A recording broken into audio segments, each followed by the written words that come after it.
Puisque nous parlons de l'Université de Jérusalem, j'ai le plaisir d'accueillir à mes côtés Madame Simone Veil, qui était honorée l'année dernière, et ce fut, vous le savez, un grand moment d'émotion.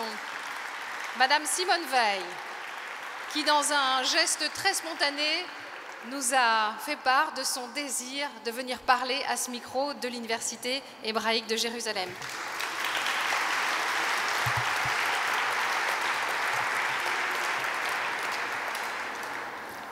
Bonsoir à tous.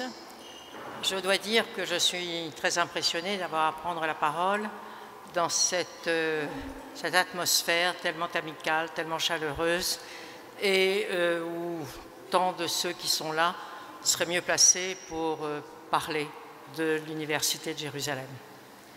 Il y a quelques mois, je me trouvais à Jérusalem et j'ai fait connaissance avec beaucoup des amis de l'Université de Jérusalem, mais qui venaient en fait pour la plupart de France, de Paris ou de Belgique. C'était un moment exceptionnel. J'ai d'abord beaucoup admiré la façon dont le soutien à l'Université de Jérusalem était organisé par ceux qui étaient venus de l'extérieur.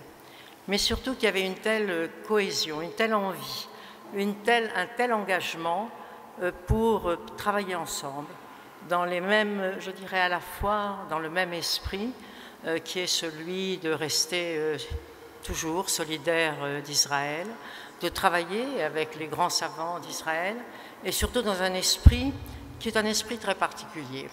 Je dois dire que jusque-là, j'avais eu souvent l'occasion de me rendre à Jérusalem, de visiter l'université, mais sans vraiment être, je dirais, confronté aux réalités de l'université.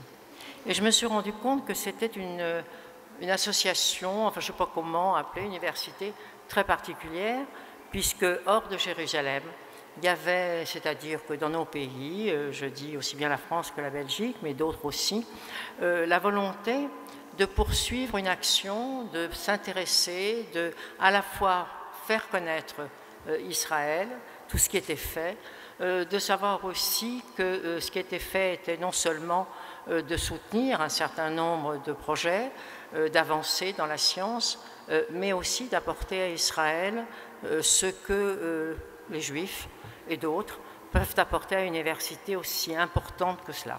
J'ai été tout à fait fascinée. J'ai trouvé qu'il y avait une atmosphère que je n'ai jamais rencontrée ailleurs.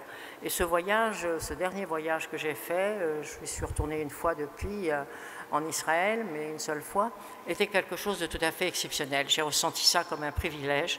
Et ce soir, de la même façon, je voudrais dire que tout ce qui s'est dit ici, jusqu'ici, tout ce qui est fait, s'inscrit dans cette ligne.